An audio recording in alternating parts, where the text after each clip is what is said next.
Sekalian, wow, senang sekali untuk kembali bersama dengan saudara sekalian di Storehouse, di Anugerah Church. Haleluya.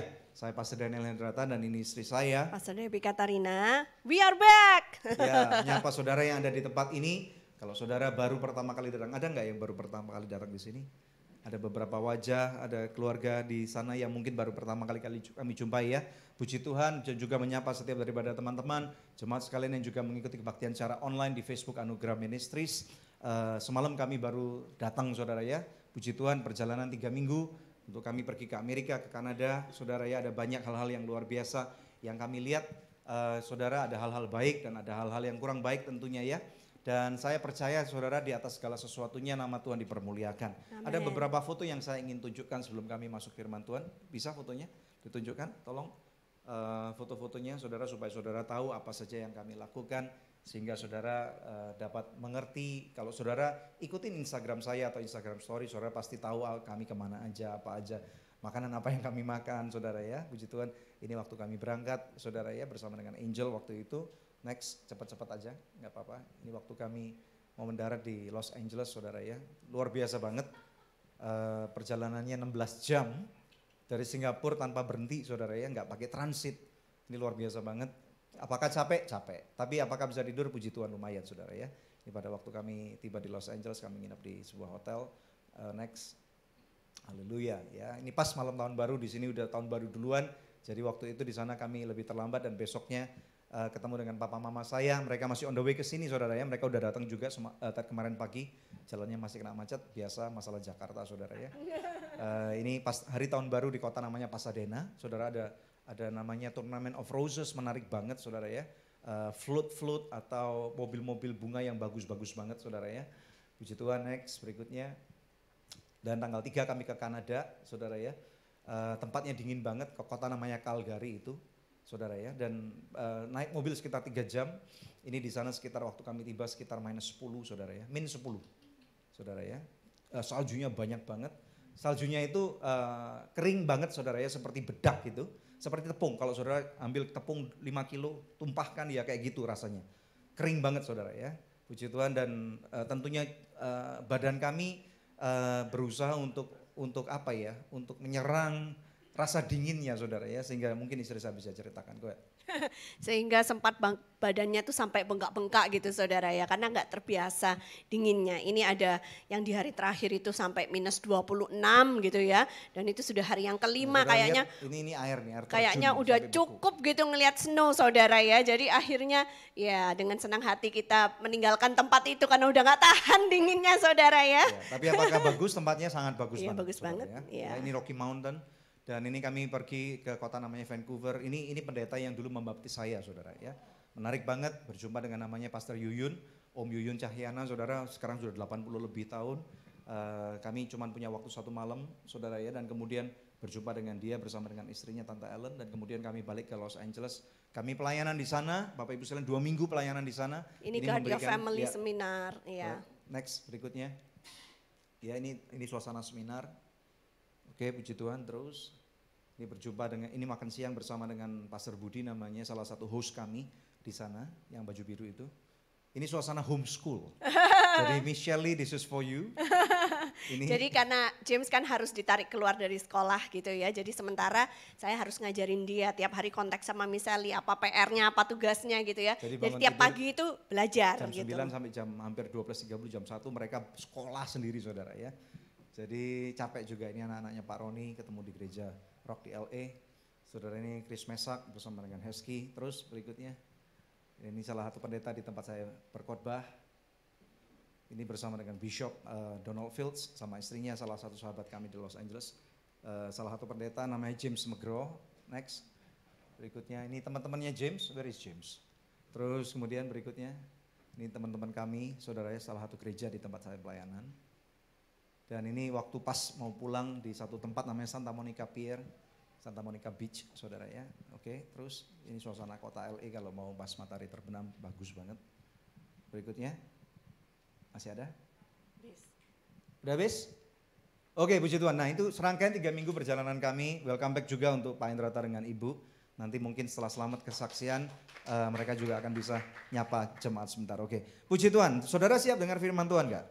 Siapa yang siap dengar firman Tuhan? Coba lihat tangannya, puji Tuhan. Coba lihat kiri kanan, katakan firman Tuhan hari ini akan merubah kehidupan kamu. Amin. Amin, puji Tuhan saudara, Bapak Ibu sekalian ya. Saudara, topik khotbah kami pada hari ini adalah Family Arise, yaitu keluarga yang harus bangkit. Seperti yang Bapak Ibu sekalian tahu, di belakang sini ada tulisan Arise and Shine. Ini adalah tema daripada gereja Anugerah selama 2019, saudara ya. Jadi selama 1 tahun ke depan ini kita berdoa biarlah keluarga kita, pekerjaan kita, kehidupan kita secara pribadi akan bangkit dan bersinar. Ada amin gak? Amin. Nah, salah satu elemen yang paling penting di dalam suatu masyarakat tentunya Anda tahu adalah sebuah keluarga.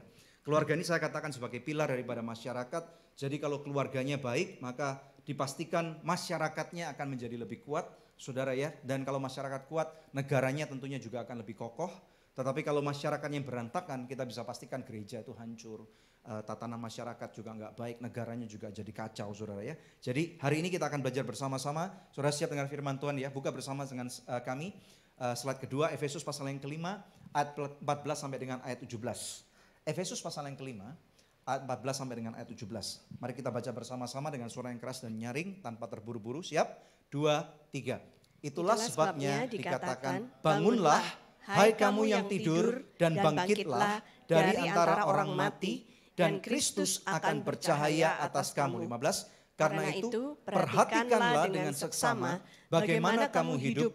Janganlah seperti orang bebal, tetapi seperti orang arif. 16. Dan pergunakanlah waktu yang ada, karena hari-hari ini adalah jahat. 17. Sebab itu janganlah kamu bodoh, tetapi usahakanlah supaya kamu mengerti kehendak Tuhan. Saudara, pada hari ini kita akan belajar 4 hal seperti yang firman Tuhan katakan.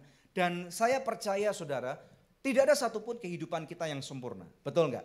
Oleh karena itu di dalam setiap keterbatasan kita, ketidaksempurnaan kita, dan bahkan saya katakan bahkan banyak di antara kita termasuk saya, saudara, kita kerap kali mengambil keputusan-keputusan yang salah. Kita salah mendiagnosa, kita salah kumpul teman, saudara ya. Kemudian yang terjadi ada banyak penyesalan-penyesalan dalam kehidupan kita. Mungkin di tahun 2018 yang kita juga baru saja lewati, saudara. Kita berharap supaya kita nggak bodoh seperti tahun itu. Banyak daripada kita juga membuat hal-hal atau resolusi-resolusi yang kita mau hidupi di sepanjang tahun 2019, saudara ya. Dan kita berharap pada hari ini 4 hal yang kita pelajari ini akan membangkitkan kembali supaya keluarga kita dapat dipakai untuk menjadi kemuliaan nama Tuhan. Ada amin? Haleluya. Ya, 4 hal itu adalah yang digarisbawahi ya. Bangunlah, katakan bangunlah. Kemudian bangkitlah, katakan bangkitlah. Lalu perhatikanlah dengan seksama, katakan perhatikan dengan seksama. Dan yang terakhir, pergunakanlah waktu yang ada, katakan. Ya, puji Tuhan. Nah, saudara, sebelumnya kita lihat dulu perbedaannya. Apa ya bedanya antara bangun dengan bangkit? Ini kan hampir-hampir sama, mirip 12-13 gitu kan. Tapi kenapa harus ditulis 2 kali gitu saudara. Nah, kita lompat dulu ke slide yang keempat ya. Ya, nah ini foto apa? Ini disiapkan untuk adik-adik, mana adik-adiknya? Ya, Halo, kebaktian hari ini karena ini minggu keempat adalah Family Week. Jadi bagi Bapak Ibu sekalian yang menghadiri Anugerah Church dan belum familiar dengan pola kami, setiap minggu keempat ya kita akan masuk dalam Family Week, saudara ya. Jadi kita berharap anak-anak sekolah minggu lagi nggak ada kebaktian nih. Jadi kalau ada anak-anak sekolah minggu di depan, Michelle tolong mereka suruh masuk supaya mereka bisa ikut kebaktian. Mereka bisa ikutin di tempat ini. Puji Tuhan, welcome. Ya. Nah, Roni, anak-anak mungkin mau jawab ya. Daniela, ini foto apa? Gambar apa ini? Hah? Bobo, ada yang jawab dari sebelah sana, Bobo ya. Nah, saudara, jadi kalau dibilang bangun ya, bangun itu ada tahapan-tahapannya. Jadi kalau di sini Tuhan kasih tahu kepada kita anak-anaknya untuk keluarga-keluarga di akhir zaman ini, bangunlah, itu artinya apa? Berarti ada yang masih Tidur. tertidur, ada yang masih bobok gitu saudara ya. Betul. Belum sadar ini masanya seperti apa, belum sadar kalau hari-hari ini adalah hari yang jahat. Jadi Tuhan bilang sama anak-anaknya, bangun. Nah, bangun itu ada beberapa stage gitu saudara. Sama setiap daripada kita, James kalau bangun pagi mungkin melek mata separuh gitu saudara, kayak di fotonya. Itu udah bangun gitu saudara, udah bangun tapi belum bangkit ya. Jadi ada bedanya kalau dalam bahasa Inggris itu wake up. Nah kalau wake up itu baru buka mata, baru wah gitu saudara ya, itu baru wake up. Tapi kalau get up, bangkit, itu artinya keluar dari tempat tidur, itu baru bangkit. Amin saudara. Nah jadi orang bangun itu ada beberapa tahap. Saudara mungkin hari ini masih ada di antara saudara yang sedang tertidur imannya, yang sedang tertidur keluarganya. Bangun kata Tuhan ya. Setelah bangun, slide yang berikutnya. Ya, nah ini pun masih baru bangun saudara ya, setengah bangun badannya, ya kan setengah bangun ya. Jadi ini introspeksi buat kita, hari ini kita yang mana? Udah bangun atau belum ya? Baru buka mata atau udah setengah duduk gini? Nah foto yang berikutnya, setelah itu baru, nah ini adalah bangkit lah, amin saudara. Ini baru get up, keluar dari tempat tidurmu, keluar dari tempat zona nyamanmu dan bangkit supaya hari ini bisa kau sambut dan kau bisa melakukan perkara-perkara yang besar bersama dengan Tuhan Yesus. Yang percaya katakan amin. Amin. Nah tapi tentunya adik-adik sekalian jangan lupa ada lagunya tuh ya. Habis apa? Bangun tidurku terus Mandi tidak lupa, gigi habis mandi. ibu. Loh, versinya lain-lain ini. Membersihkan tempat tidurku, ya kan. Jadi kalau setelah bangkit, terus kita kalau seharian piyamaan terus, ya itu artinya sama aja bohong. Karena tadi kan dibilang setelah bangkit engkau akan bercahaya. Nah supaya kita bisa bercahaya, tentu kita harus membersihkan diri kita. Amin saudara. Ya itu bicara tentang bagaimana kita meninggalkan kehidupan yang lama, tidak lagi hidup dengan gaya hidup yang lama. Supaya sinar Tuhan itu bisa bercahaya melalui hidup kita, amin. Nah setelah kita bangun tidur, gosok gigi, mandi dan seterusnya membantu ibu membersihkan tempat tidurku. Terus tentunya, nah kita anak-anak akan siap pakai baju seragam sekolah untuk pergi ke sekolah. Kalau orang tuanya akan siap pakai baju pergi ke kantor. Dengan cara inilah kita sudah bangkit dan kita siap untuk bercahaya di tempat di mana Tuhan tempatkan kita. Yang percaya katakan amin. Haleluya. Kita kembali kepada slide yang ketiga. Mari kita lihat tentang bangunlah. Saudara, kita tahu, saya bersama dengan istri saya, Pastor Debbie, kami mendapatkan banyak sekali privilege untuk melihat beberapa tempat di kota-kota, saudara, baik negara-negara, saudara ya. Satu hal firman Tuhan itu benar, dikatakan bahwa, tahu nggak bahwa masalah yang saudara hadapi di tempat ini, itu juga dialami oleh saudara-saudaramu di tempat lain. Nah ini yang kami lihat saudara, di dunia ini pada saat ini banyak sekali penindasan, banyak sekali permasalahan. Saya nggak tahu dengan saudara, ngalami nggak saudara? Ngalami masalah nggak dalam kehidupanmu? Saya mau tanya nih, berapa banyak dari saudara dalam kehidupanmu sehari-hari punya tantangan kehidupan? Angkat tangan coba. Saudara, tantangan kehidupan ini tentunya belum tentu menjadi masalah yang sangat besar. Betul ya saudara ya? Masalah apa kira-kira yang saudara hadapi? Dalam keluarga misalnya, hari ini kita ngomong masalah keluarga. Masalah apa saudara? Masalah anak. Masalah pendidikan anak. Oh, terus pendidikan anak. Kira-kira apa lagi? Ayo. Keuangan. Ini Keuangan. klasik banget, tetapi benar. Karena kalau keuangannya morat-marit, keluarganya bisa dipastikan berantakan juga, saudara. Apalagi kira-kira apa, saudara? Ayo yang muda-muda, yang single-single, masalah kamu apa kira-kira? Gen, masalah kamu apa Gen, kira-kira? Mendapatkan pengakuan. Single, masalahnya single. Oh, orang single tuh masalahnya adalah single, betul ya? Masalahnya menunggu penantian jawaban.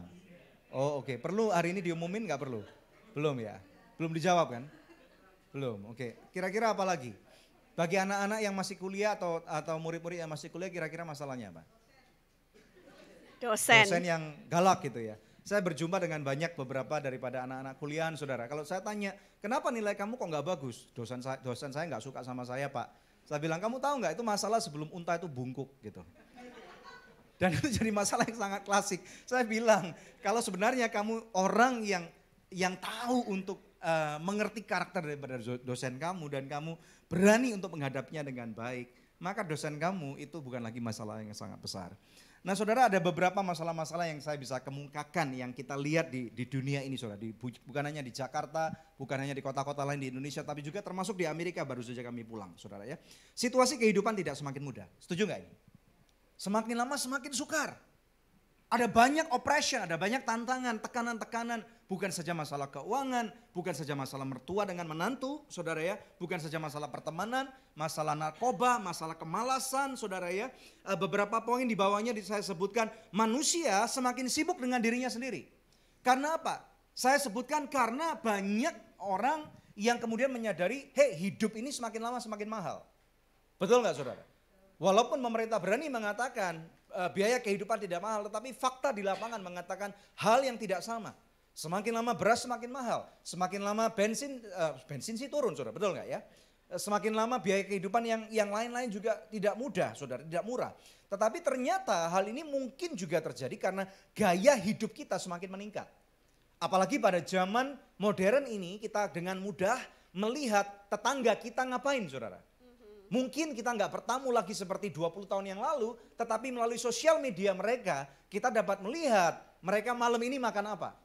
Mereka baju barunya apa, sepatu barunya apa, mereka liburannya kemana saudara. Sehingga pada waktu kita merasa kita nggak bisa match dengan apa yang mereka punya, itu menjadi satu tantangan tersendiri buat kita. Dan kerap kali banyak orang menjadi stres, depresi. Padahal sebenarnya saudara ya, jangan percayai semua yang kamu lihat di sosial media. Coba lihat kanan kirinya bilang, jangan percayain semua yang kamu lihat di sosial media. Karena tidak semuanya itu 100% benar saudara. Contoh misal kemarin waktu kami pergi ke Amerika, saudara mungkin lihat, wih enak ya Pak Gembala, Bu Gembala, pergi ke tempat yang dinginnya kayak gini, yang salju, aduh aku seumur hidup belum pernah lihat. I'm dreaming of a white Christmas ya. Itu kan tempatnya kayak white Christmas. Pengen dong, pengen. Saudara kan nggak tahu kita di sana itu udah menggigilnya kayak apa ya kan. Kita bayangannya Indonesia panas, bisa keringetan gitu kan. Saudara kan nggak tahu kan tiap malam kita harus pakai koyo. Saudara kan nggak tahu kan badannya pegel. Saudara bayangin aja pakai sepatu bootnya tebel yang ada bulu. Bajunya lapis 4 itu berat, tambahan 7 kilo. Berat saudara ya. Tadi Bu Wiwi bilang, Bu pulang dari Amerika kok nggak gendut? Iya, karena menderita. Terus belum lagi saudara, badannya pegel semua karena di sana kan tidak ada potter, harus angkat koper-koper sendiri ya kan. Pastor Daniel uratnya, ya Pastor Daniel uratnya mungkin kecetit atau apa gitu ya. Jadi kayak setiap malam, aduh aku nggak bisa gerak gitu. Jadi minta tolong saya pijitin, ya kan saya istri yang baik pijitin gitu kan. Habis selesai saya pijitin dia, gantian saya yang pegel gitu kan. Terus Pastor Daniel bilang kamu jadi pegel ya gara-gara saya. Aku pijitin balik ya, jadi dipijitin balik. Udah gitu dia jadi pegel lagi. Jadi pegelnya nggak hilang, muter-muter aja. Jadi akhirnya saya bilang udah nggak usah, saya pijitin kamu tapi kamu nggak usah pijitin saya. Wah Lilin itu harus siap berkorban, amin saudara ya. Untuk menerangi kegelapan dan itu yang terjadi. Hal yang itu kan nggak ditampilkan, saudara. Iya. Termasuk kalau saudara punya teman-teman pada waktu saudara lihat Instagram mereka atau Facebook mereka nggak mungkin nampilin hal yang jelek. Mereka akan mau supaya, oh ini gue keren banget gitu ya, gue up to date banget gitu. Tetapi kita seringkali terjebak dengan hal-hal seperti ini. Kita pikir kalau kita nggak bisa melebihi pencapaian mereka, kita akan punya masalah yang sangat besar. Nah kerap kali hal inilah yang kemudian menjadi pokok masalah di dalam kehidupan pada zaman modern ini. Sehingga akibatnya apa saudara? Egoisme di poin yang ketiga menjadi biasa dan menjadi bahkan pola kehidupan. Lulu gue, saudara. Lebih daripada apapun yang pernah kita mengerti tentang egoisme. Kemudian kalaupun kita berbicara masalah konteks di dalam rumah tangga ataupun pernikahan saudara. Kami menjumpai beberapa pasangan kehidupan yang mereka bukan lagi berencana bercerai. Mereka sudah satu langkah lagi berpisah dan bercerai. Apalagi tinggal di negara yang semakin lama semakin maju, perceraian semakin gampang. Melihat berjumpa dengan banyak orang di sana, kemudian mereka pada waktu terbuka dengan kami, mereka berkata, oh ini ternyata anak saya dari pernikahan pertama. Oh ini daripada istri yang satu, ini daripada pernikahan yang kedua, saudara. Ya. Dan banyak orang yang mengatakan orang cerai juga nggak apa-apa tuh. Lihat tuh teman saya, mereka bercerai, keluarganya juga baik-baik saja, akur. Pernikahan mereka yang baru sekarang juga diberkati oleh Tuhan. Keuangannya menjadi semakin baik. Saudara dengar baik-baik, pada zaman sekarang banyak sekali deception atau penipuan. Dengan tujuan apa? Mengatakan nggak apa-apa cerai. Nggak apa-apa lakukan saja, hidupi narkoba atau lakukan yang lain, minum minuman keras atau seks bebas. Karena lihat orang yang itu di sana. Misalnya kita kalau berbicara masalah perceraian itu orang yang cerai, kalau apalagi di negara maju seperti Amerika saudara, kalau mereka bercerai maka istrinya atau suaminya itu bisa berhak atau entitled 50% daripada harta benda yang dipunyai oleh pasangan kehidupannya. Salah satu orang terkaya di dunia pada saat ini lagi filing divorce. Saya nggak tahu dengan saudara dengar nggak? Saudara tahu siapa orangnya? Kalau nggak tahu nanti tanya sama saya setelah kebaktian ya. Mereka lagi filing divorce. Harta benda mereka itu 60 triliun. Saudara bisa pikirkan. US dollar. 60 triliun rupiah. Ya, saudara bisa pikirkan ini dikatakan ini akan menjadi divorce yang termahal. Saudara ya. Dan kita seringkali melihat tuh kalau divorce dijanjikan apa? Kehidupan yang baru. Dan kamu dapat pesangon lagi. Kamu nggak lagi dikontrol oleh orang yang itu. Berhati-hati Bapak Ibu sekalian. Maka firman Tuhan pada hari ini kami berkata, bangunlah. Karena banyak orang yang pada saat ini sudah hampir hancur karena mereka hampir tertipu. Ada amin saudara ya? Di dalam Filipi 3, 18 sampai dengan 19. Di sana dikatakan banyak orang menjadi seteru salib Kristus. Menjadi musuh, seteru itu artinya musuh saudara. Apa yang firman Tuhan katakan mereka lakukan sebaliknya. Ujung-ujungnya yang kami pelajari ternyata adalah mereka sedang melakukan pemberontakan. Ibaratnya kalau ada seorang anak ditegur oleh ayahnya atau ibunya, mereka menolak teguran itu. Saudara tahu bagaimana caranya yang terbaik untuk mereka menyakiti hati orang tuanya? Lawan aja, berontak aja, nggak usah nuruti. Kalau orang tua katakan kamu lakukan A, anaknya akan lakukan C. Kalau orang tua katakan kamu pergi ke kanan, anaknya akan ke kiri dan seterusnya saudara. Dikatakan oleh firman Tuhan, mereka adalah seteru daripada salib Kristus. Kesudahan mereka adalah kebinasaan. Tuhan mereka ialah perut mereka. Artinya apa saudara? Semau gue. Emang gue pikirin model-model gaya seperti ini merajalela pada saat ini. Dan mereka akan berkata, tuh lihat orang gak ke gereja juga kaya raya. Minggu lalu Pak Hengki sudah menjelaskan ini saudara. Tidak ada hubungannya dengan orang ke gereja atau gak ke gereja dengan kaya raya. Karena ada beberapa step-step yang kita harus penuhi. Kita nggak akan bicara itu lagi kalau saudara tidak mengerti atau belum mengerti, saudara tinggal lihat recordingnya di Facebook Anugerah Ministries. Kemuliaan mereka ialah aib mereka. Pikiran mereka semata-mata tertuju kepada perkara duniawi saja. Mereka tidak lagi peduli dengan apa yang menjadi kehendak Tuhan. Hari ini saya berkata, mari jemaat Anugerah Church kita bangkit bersama-sama. Kita percaya bahwa rencana Tuhan dalam kehidupan kita adalah iya dan amin. Dan Tuhan adalah Bapa yang baik. Yang percaya katakan amin. Kita berikan kemuliaan yang paling meriah buat Tuhan. Haleluya. Slide nomor 6. Nah saudara tadi bagian yang pertama adalah bangunlah. Ya coba sikut kanan kirinya bilang bangun-bangun. Ya, apalagi kalau ada yang mulai ngantuk gitu saudara ya. Biar bangun beneran ya. Tapi poin yang kedua adalah setelah bangun ingat kita harus bangkit kayak tadi, keluar dari ranjangmu, keluar dari keterpurukanmu, keluar dari masalahmu, bangkit. Ada amin saudara. Jangan udah bangun sih, udah sadar punya masalah, tapi masih tidur-tiduran di situ gitu saudara ya. Udah bangun sih, udah sadar nih kalau keluarganya lagi menghadapi permasalahan yang sangat pelik gitu kan saudara. Udah sadar, tapi masih tidur-tiduran juga di permasalahan itu, masih belum mau membenahi dirinya, masih belum mau bangkit. Nah, tahun ini, minggu ini Tuhan ingatkan kepada semua family yang ada di Anugerah Church untuk bangkit. Karena ketika kita bangkit, sinar Tuhan bisa bercahaya melalui hidup kita. Ada amin saudara ya.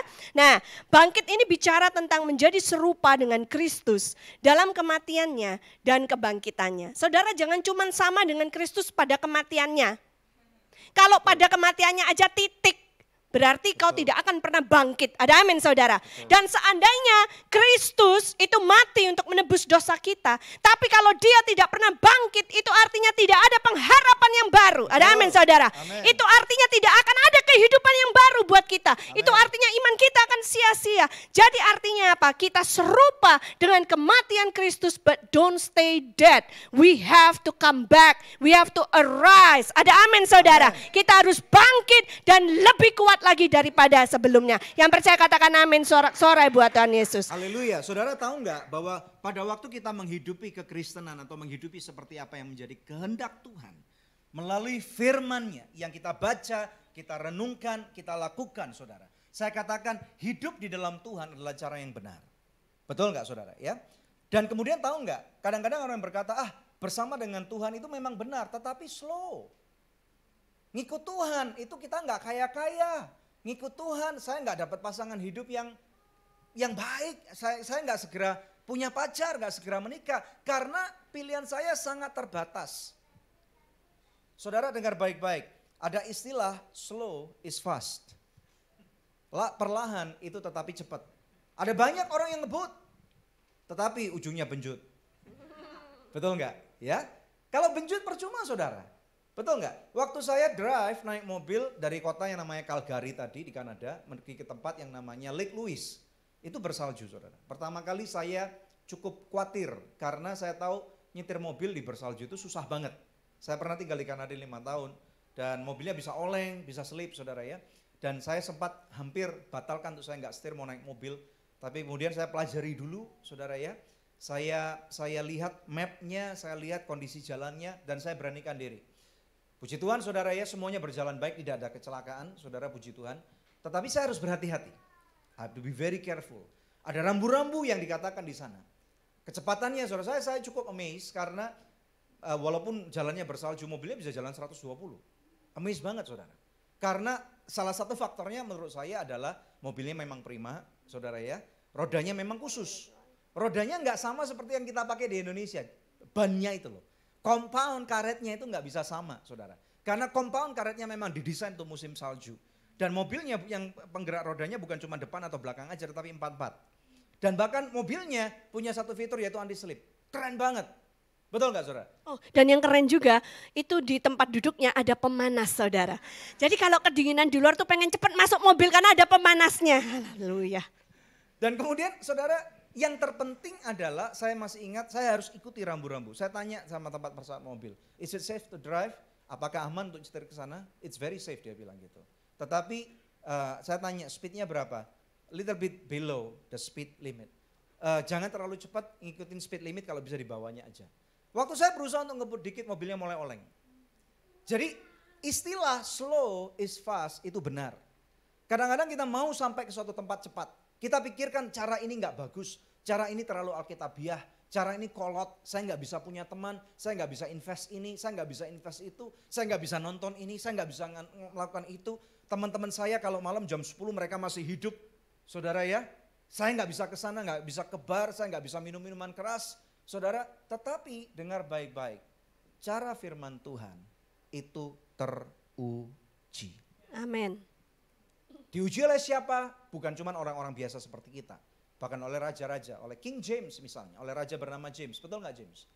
Ya, oleh seorang raja bernama James, oleh profesor, oleh doktor, oleh pemberita-pemberita Injil, oleh pengusaha-pengusaha besar, oleh seorang raja bernama Salomo, saudara ya. Firman Tuhan teruji. Teruji terutama juga oleh waktu. Walaupun di zaman modern, saudara, kita tahu bahwa pada zaman ini banyak orang yang suka kata-kata apa itu namanya? Wisdom quote. No. Klasik, retro. Pernah dengar kata-kata retro enggak? Anak saya Angel, saudara, saya nggak habis pikir. 1 bulan tuh bisa habis mungkin 4-6 roll film. Saya bilang, nak ngapain kamu beli film roll? Itu udah nggak zaman.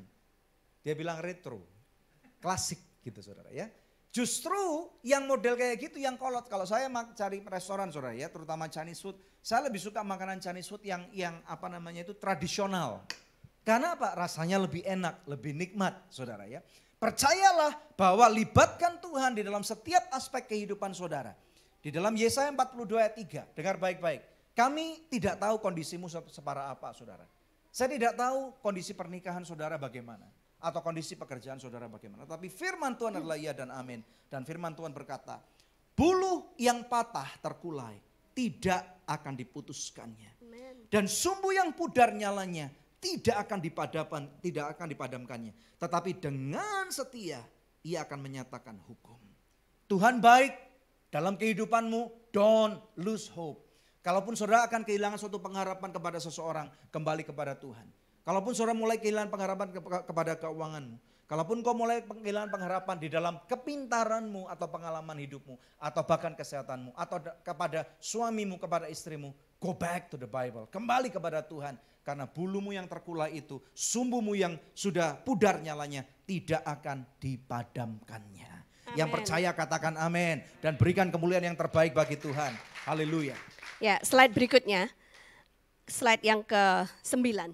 Saudara, yang berikutnya, poin yang ketiga yang Alkitab katakan hari ini kepada kita adalah perhatikan kehidupanmu. Bilang perhatikan kehidupanmu. Perhatikan kehidupanmu. Ya, nah apa parameter kehidupan kita hari ini? Saudara, tentunya buat kita anak-anak Tuhan, kita harus berkaca pada kesempurnaan firman Tuhan. Ada amin saudara? Firman Tuhan itu sempurna, amin saudara? Nah kita berkaca pada firman Tuhan itu, apakah hidup kita sudah benar jalannya saudara ya? Nah berikutnya, pilih untuk tidak jalan pada zona abu-abu. Ya, saudara, ada hitam dan putih, tapi juga ada abu-abu. Ya kan, kadang-kadang tuh kita yang bikin bingung bukan hitam atau putihnya, karena kalau hitam putih kita bisa membedakannya. Tapi kalau yang abu-abu, nah itu sedikit membingungkan saudara ya. Ini benar apa enggak sih? Ini boleh apa enggak ya saudara? Seperti itu. Nah saudara, lalu setelah itu apapun situasimu, terus hidupi purpose kehidupanmu. Setiap orang yang percaya pada Tuhan, setiap keluarga dalam Tuhan, itu seharusnya sudah tahu apa yang menjadi tujuan hidup mereka. Dan hidupi tujuan itu. Saudara, terus terang saya sama Pastor Daniel ini kan sangat terbeban dengan family. Sampai kita ketika menentukan visi misi dari Anugerah Church, itu salah satunya juga adalah untuk membangun keluarga yang anugerah. Amin saudara, membangun anugerah families ya. Jadi ketika di LA pun saudara, kita tetap terbeban pada keluarga. Makanya memberikan seminar God Your Family itu untuk memperlengkapi keluarga-keluarga yang ada di sana menghadapi permasalahan mereka. Tapi juga di waktu luang kami meluangkan waktu, menyisihkan waktu untuk mengkonselingin beberapa keluarga yang ada di sana yang mempunyai masalah yang hampir bercerai. Meskipun salah satunya itu sudah di hari terakhir sebelum pulang saudara ya. Dan itu ketika kami ketemu sama pasangan suami istri itu kami juga beritahukan. Semestinya kami punya hak untuk menolak pertemuan ini ya kan. Karena satu, mereka bukan jemaat kami, kan mereka punya pastornya sendiri di sana, punya gereja sendiri ya kan saudara. Yang kedua, karena ini adalah hari terakhir kami di sini. Sebenarnya kami perlu waktu ini untuk belanja oleh-oleh, hari terakhir saudara ya. Make sure gak ada yang ketinggalan, jemaat anugerah gitu kan saudara ya. Artinya apa? Saudara semua dapat oleh-oleh nanti waktu mau pulang. Yang amin cuma satu orang ya Pak Kus aja yang saya kasih. Yang lain gak amin. Nah saudara ya, tapi artinya apa? Artinya kami tidak mau egois ya. Waktu itu Pastor Daniel bilang gimana nih kita belum selesai loh belanjanya ya kan. Saya bilang hati saya sih terbeban banget gitu ya. Kalau bisa satu keluarga lagi kita selamatkan tidak jadi cerai. Itu menjadi hadiah yang sangat besar untuk trip ke Amerika itu. Amin saudara ya, sorak-sorai buat Tuhan Yesus. Jadi ketahui purpose dari kehidupanmu dan lakukan. Kemudian yang berikutnya ingat, anak-anakmu akan mencontohmu. Apapun yang kita lakukan saudara, kita pikir anak-anak kita gak ngerti. Kita pikir, pada saat salah satunya kita lagi konseling sama keluarga ya kan. James itu dengar, semestinya kita udah bawain headphone supaya dia bisa main sama iPad, nonton film atau apa. Tapi headphone-nya ketinggalan di mobil gitu saudara ya. Jadi akhirnya James pun meskipun nonton iPad, main game, tapi dia dengar percakapan kami. Dan setelah sesi itu malamnya ketika kami pulang dia bisa bilang gini loh sama kami, Mami, Daddy, saya bangga sama kalian. Kenapa? Ya karena kalian berusaha untuk menyelamatkan pernikahan orang itu kan. You try to save their marriage. I'm proud of you. Ya. Dan itu saudara, anak-anak kita melihat apa yang kita lakukan. Melihat track record kita. Anak-anak kita percaya. Pasti juga akan dipakai Tuhan. Lebih luar biasa dari kita. Yang percaya katakan amin. Berikan sorak-sorai buat Tuhan Yesus. Ada kesempatan Bapak Ibu sekalian. Pada waktu keluarga kita dipakai. Pada waktu diri kita menghidupi purpose kita. Menghidupi purpose ini gak mudah. Di akhir daripada kebaktian tahun 2018, saya pun berkata hidupi purpose saudara. Karena purpose ini adalah lifetime learning. Kita nggak bisa berkata, oh saya sudah ngerti purpose kehidupanku, saya sudah melakukannya, sudah selesai. Karena dalam kehidupan masih ada season, ada musim saudara, ada tahap-tahap dalam kehidupan. Saudara, Tuhan bisa bawa pada waktu saudara dan saya menghidupi tujuan atau purpose dalam kehidupan kita. Tuhan akan bawa kita lebih dalam, lebih tinggi, lebih lebar, lebih luar biasa saudara. Ada pembelaan Tuhan di sana. Amin. Saya tidak berkata pada waktu engkau menghidupi purpose-mu berarti saudara harus jadi pendeta. Mungkin kalau saudara panggilan saudara bukan jadi pendeta, jangan coba-coba jadi pendeta. Saudara ya, kalau panggilan saudara adalah menjadi seorang lawyer atau menjadi seorang dokter atau menjadi seorang saudara businessman, lakukan itu. Menjadi seorang apapun saudara, pengacara, menjadi seorang pendeta, lakukan itu. Karena di dalam purpose yang saudara hidupi ada pembelaan. Termasuk kalau saudara misalnya hari ini menjadi misalnya juru masak. Jangan bilang saya cuma jadi seorang juru masak. Waktu 2 tahun yang lalu kami perjalanan ke Sydney, ke Australia saudara. Berjumpa dengan seorang keluarga, ini keluar dikit dari cerita dari Amerika. Berjumpa dengan satu orang ibu rumah tangga, kalau saya nggak salah suaminya nggak berfungsi dengan baik. Ada begitu banyak keluarga yang tidak berfungsi. Tetapi saudara pada waktu ibu ini mendapati purpose kehidupannya, yaitu memasak. Saudara tahu dia didik anak-anaknya, dia buat dessert saudara. Anak-anaknya laki-laki 2 itu menjadi juri dari Master Chef. Yang satu Australia, yang satu Indonesia. Dia buka rumah dessert saudara di 2 kota dan dia punya restoran fine dining yang sangat mahal. Kalau makan di sana satu pasang bisa $400 sampai $500. Orang itu secara finansial sekarang diberkati Tuhan luar biasa.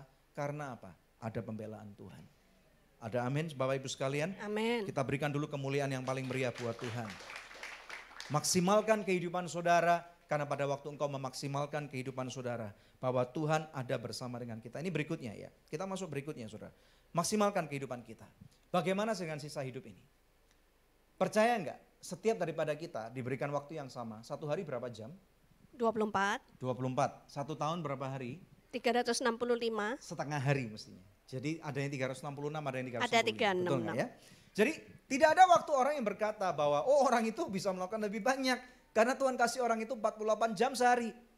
Waktu saya baru lulus kuliah. Waktu kami berdua baru merintis punya bisnis waktu itu. Belum pelayanan saudara. Kami berharap kenapa 1 hari cuma 24 jam. Gak cukup. Kita berharap kayaknya Tuhan salah. Kalau bisa 1 hari 36 jam. Kalau bisa 1 hari 72 jam. Sehingga saya bisa menawarkan bisnis saya lebih banyak. Saya bisa melakukan pekerjaan lebih banyak. Dapat uang lebih banyak. Saudara, tetapi Tuhan tahu. Kenapa Tuhan tempatkan manusia di planet namanya bumi. Kenapa Tuhan tidak tempatkan manusia di planet namanya Jupiter. Saudara bisa Google. Tolong Yeskiel di Google. Di Jupiter itu 1 hari berapa jam? Coba dicek saudara. Evolusi atau perputaran pada porosnya Jupiter. Itu rotasinya berapa lama? 1 tahun berapa hari? Coba dicek. Tuhan tahu benar bahwa ternyata di muka bumi 1 hari cuman berapa jam? 24. 24. Di Jupiter berapa lama? 9 jam malah lebih cepat. 1 tahun berapa lama?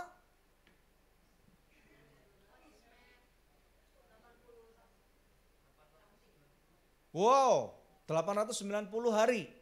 Saudara ya, jadi Tuhan tahu benar ada komposisi yang sangat pas pada waktu Tuhan tempatkan manusia di planet namanya bumi. Ada komposisi yang pas pada waktu saudara dan saya dilahirkan di dalam keluargamu itu. Ada komposisi yang pas pada waktu akhirnya saudara bertumbuh kembang untuk menjadi seseorang yang saat ini mungkin saudara berkata masa lalu saya tidak baik. Kemudian pendidikan saya kurang, mungkin warna kulit saya nggak sesuai dengan apa yang saya inginkan. Mata saya kurang belok, mata saya kurang tipis, saudara, uang saya kurang banyak. Apapun di dalam kehidupanmu, tantangan manusia sebenarnya sama. Ya. Mari saudara, firman Tuhan katakan, redeem your time. Maksimalkan sisa waktu dalam kehidupanmu. Oleh karena itu Bapak Ibu sekalian, mari bersama-sama, kita ada di Anugerah Church, mari kita bangun komunitas yang sehat. Di mana kalau kita berhasil membangunnya, masing-masing keluarga berjuang agar tetap berfungsi dengan baik. Mari kita hindari disfungsi. Semua macam disfungsi nggak baik. Betul nggak?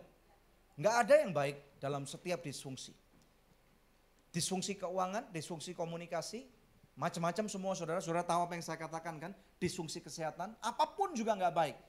Mari kita berjuang. Life is not easy. Tetapi bukan berarti kita nggak bisa conquer kehidupan itu. Tuhan ada di pihak kita. Roma 8 ayat 31-32 mengatakan, siapa lawan kita? Bahkan malaikat sekalipun yang berusaha untuk atau setan sekalipun yang berusaha untuk membuat rencana Tuhan itu tidak terjadi dalam kehidupan kita, itu pasti akan digagalkan oleh Tuhan.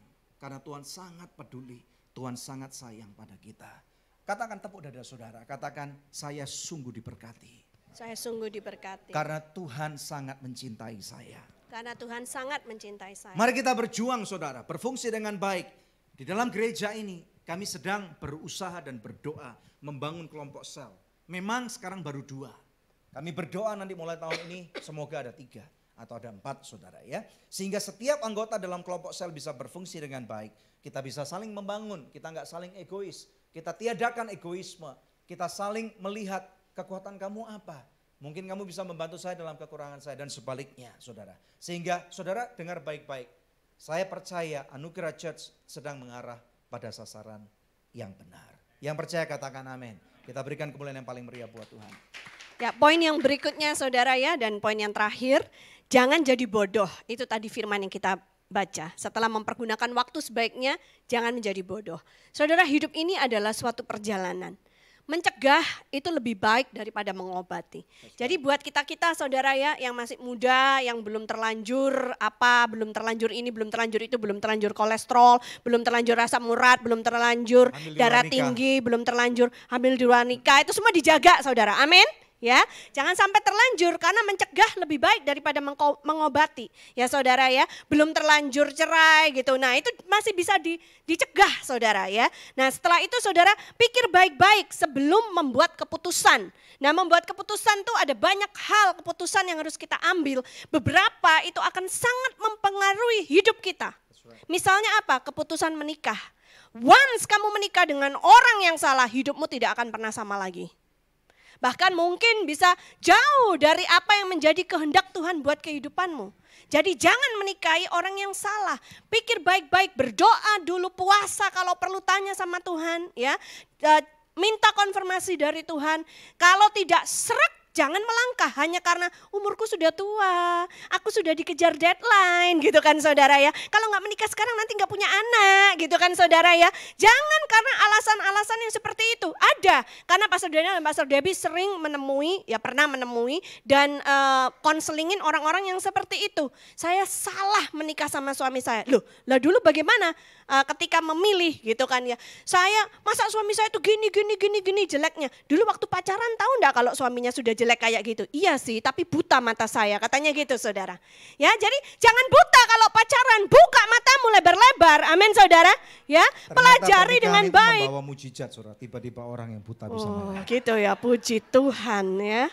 Nah, jadi jangan menikah dengan orang yang salah ya saudara. Kemudian memulai suatu bisnis itu juga sangat menentukan alur kehidupanmu. Dengan siapa kamu berkongsi bisnis. Ya, kalau bisa berkongsi sama orang-orang yang punya iman yang sama supaya value yang sama bisa diterapkan dalam perusahaanmu, dalam bisnismu. Kalau tidak, bakalan ribut terus saudara. Penuh dengan tipu-tipuan saudara, berusaha untuk berusaha untuk menang sendiri. Ya, menang sendiri gitu saudara ya. Kemudian pindah tempat kerja itu dipikirkan baik-baik, didoakan. Pindah kota atau negara. Jadi orang Kristen saudara kita jangan mudah-mudah tergiur dengan apa yang ditawarkan oleh dunia. Apa yang ditawarkan oleh perusahaan lain. Apa yang ditawarkan oleh tempat pelayanan lain. But if you know who you are. Dan itu sering kita khotbahkan di sini. Bahwa berkat Tuhan itu bisa datang dengan segala bentuk. Tidak selalu melulu harus dari paycheck yang kamu bawa pulang dari tempat kerjamu. Ada amin saudara. Berkat Tuhan itu bisa banyak sekali saudara. Kalau engkau berada di jalur Tuhan yang benar, percayalah Tuhan pasti akan memberikan provisi buat hidupmu. Dan provisinya itu pasti tepat, cukup, bahkan lebih dari cukup dan berlimpah. Meskipun mungkin bayaran yang kamu bawa pulang itu gak seberapa banyak saudara. Tapi kalau engkau berada di jalur yang tepat, Tuhan akan pastikan kamu gak sakit. Jadi gak perlu keluar biaya dokter, ada amin saudara. Gak perlu keluar biaya rumah sakit gitu saudara ya kan. Jadi artinya apa? Kantongnya gak bolong gitu saudara. Kalau engkau berada di jalur yang tepat seperti yang Tuhan inginkan, engkau akan terheran-heran. Mestinya saya tidak bisa loh melakukan ini, mestinya saya tidak bisa loh pergi liburan ini. Tapi Tuhan membuat bisa, Tuhan membuat mampu, dikasih hadiah orang lah dan lain sebagainya. Itu akan ada banyak sekali kejutan-kejutan dalam hidupmu. Yang percaya katakan amin. Karena kau berada di jalur yang benar. Ada amin saudara. Jadi gak melulu semuanya itu harus diukur dengan uang. Kan kebanyakan orang dunia gitu. Kamu kerja di sana berapa? Oh saya kasih tambahan gajinya, ya kan? Ditambahin 100.000 pindah, ntar ditambahin 100.000 lagi pindah. Jadi aja gue tuh loncat pindah-pindah terus gitu saudara. Padahal tanaman itu tidak mungkin bisa bertumbuh atau berbuah kalau tidak pernah stay di satu tempat dan berakar terlebih dahulu. Amin saudara, ya. Jadi itu perlu kita perhatikan. Ya, Pengkhotbah 7 ayat 8 berkata, ini baik sekali. Akhir suatu hal lebih baik daripada awalnya.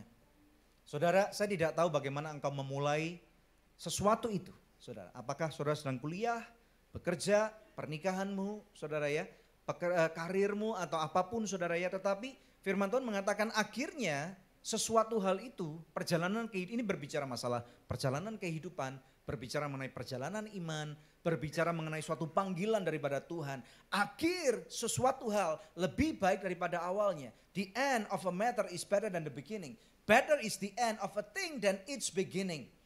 And the patient in spirit is better than the proud in spirit. Panjang sabar, orang yang tenang, orang yang teguh, percaya kepada Tuhannya, dikatakan lebih baik daripada orang yang tinggi hati. Daripada orang yang gerusa-gerusu, daripada orang yang berkata fast, I want it now, saya mau sekarang, saya mau istri sekarang, saya mau suami sekarang, saya mau uang 1 miliar sekarang, saya mau rumah baru sekarang, saya mau mobil baru sekarang. Saudara, belum tentu semuanya daripada Tuhan. Dan seperti yang Salomo katakan di akhir kehidupannya, segala sesuatu adalah sia-sia, usaha menjaring angin. Gimana caranya saudara? Gak bisa dijaring. Tetapi saudara, bahkan seperti janda di Sarfat, masih ingat cerita itu saudara? Ada satu tepung, cuman tinggal sedikit, cuman mungkin saja, cuman segenggam sisanya. Apa yang bisa kita lakukan, apa yang janda itu bisa lakukan? Janda itu di Alkitab di atas 60 tahun saudara, yang disebutkan ya. Yang dibutuhkan pertolongan bukan janda kembang, bukan janda muda, bukan janda umur 22 tahun, bukan, berbeda konteksnya ya. Janda di Sarfat ini punya segenggam tepung yang tidak banyak, mungkin kualitasnya KW3. Tetapi pada waktu ada seorang nabi datang dan berkata, buat dulu untuk diriku. Dia berkata, bagaimana caranya buat untuk diri kamu? Ini aku akan buat terakhir kali makan dengan anakku lalu kami akan mati. Tetapi nabi itu berkata, buat untuk aku, lihat penyertaan Tuhan. Yang sedikit jadi banyak, yang slow jadi fast, yang tidak jelas akan diberikan kejelasan saudara. Paycheckmu atau transferan uangmu yang tidak banyak itu pada waktu engkau syukuri dengan baik, pada waktu engkau punya perimeter atau punya kejelasan akan purpose kehidupan saudara. Sesuatu yang sedikit, ternyata saudara masih bisa kasih persembahan di gereja, engkau masih bisa memberkati orang tuamu, engkau masih bisa memberikan persepuluhan. Dengar baik-baik, di Anugerah Church memang kita nggak pernah setiap bulan, ayo kasih persepuluhan. Tapi bukan berarti saudara nggak perlu ngasih persepuluhan loh. Betul nggak? Kok diem? Ada amin nggak? Ya, kita memang nggak katakan itu karena kita tahu yang kita ajarkan di sini. Kalau kamu memberikan persembahan, memberikan persepuluhan bukan karena dipaksa, tetapi karena engkau tahu ini respon kepada Tuhan. Ini cara kita meresponi Tuhan. Percuma saudara dipaksa kasih persepuluhan, dikatakan dikutuk-kutukin. Saudara itu nggak jadi berkat buat saudara, malah saudara akan mengkutuk-kutuki kami balik. Buat apa? Betul nggak saudara? Mari kita bertumbuh dengan cara yang benar. The end of a matter is better than its beginning. Hal sedikit yang ada dalam tanganmu itu di mata Tuhan lebih daripada cukup. Tuhan punya cara untuk memberkati kehidupan saudara. Tuhan punya cara supaya hidupmu berdampak. Family arise dan nama Tuhan dipermuliakan. Haleluya. Amin. Puji Tuhan saudara ya. Tutup dengan foto terakhir ini saudara ya. Lilin, foto lilin. Saudara, semakin kegelapan melingkupi, semakin lilin kecil ini bersinar. Itulah kita dalam Tuhan Yesus. Yang percaya katakan amin. Semakin gelap sekeliling kita, semakin gelap situasi hidup kita, maka kita tahu kita dipanggil Tuhan untuk bangkit dan bersinar lebih terang lagi bagi kemuliaan Tuhan. Haleluya, berikan sorak-sorai buat Tuhan Yesus. Haleluya.